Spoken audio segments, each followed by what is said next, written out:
Bet, ikaw ay Filipino, Filipino, Filipino, Filipino.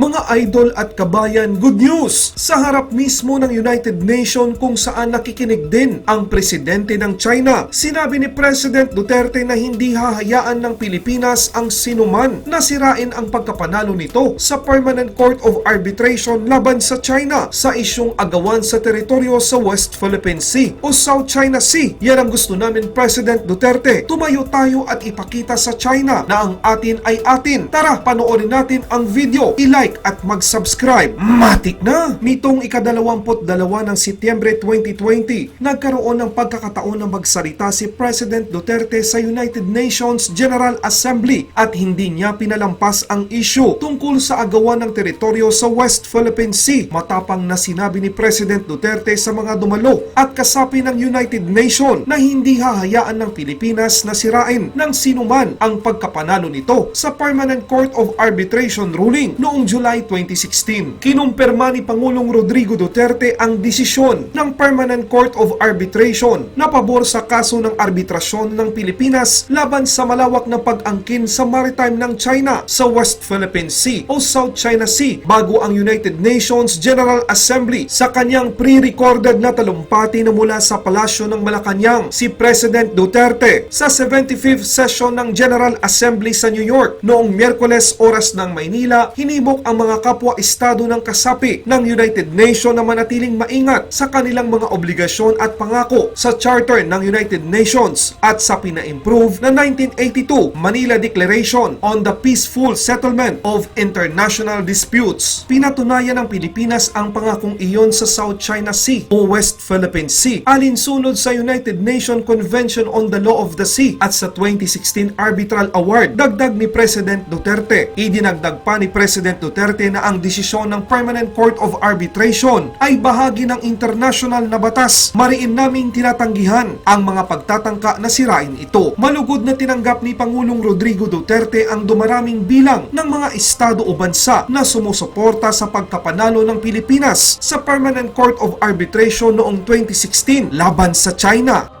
Ang tinutukoy ni President Duterte ay ang bansang United Kingdom, France at Germany na noong ika-16 ng Setyembre ay nagsumite ng pinagsamang note verbal sa United Nations. Ang note verbal na isinumite ng tatlong bansa sa Europa kung saan hinahamon ang legalidad ng tinaguriang 9-dash line na sumasakop sa halos buong South China Sea. Ang tatlong bansa na pawang mga partido ng estado ng United Nations Convention on the Law of the Sea ay nagsabi na ang paggamit ng mga karapatang makasaysayan o historic rights ng China sa pinag-aagawang West Philippine Sea o South China Sea ay hindi sumusunod sa international na batas at mga probisyon ng UNCLOS. Binanggit din nila ang desisyon ng Permanent Court of Arbitration na sinusuportahan ng United Nations noong ika-12 ng Hulyo 2016 na pumabor sa kaso ng arbitrasyon ng Pilipinas na inihain noong taong 2013. Wow, yan naman pala, panalo na ang Pilipinas sa Permanent Court of Arbitration noong 2016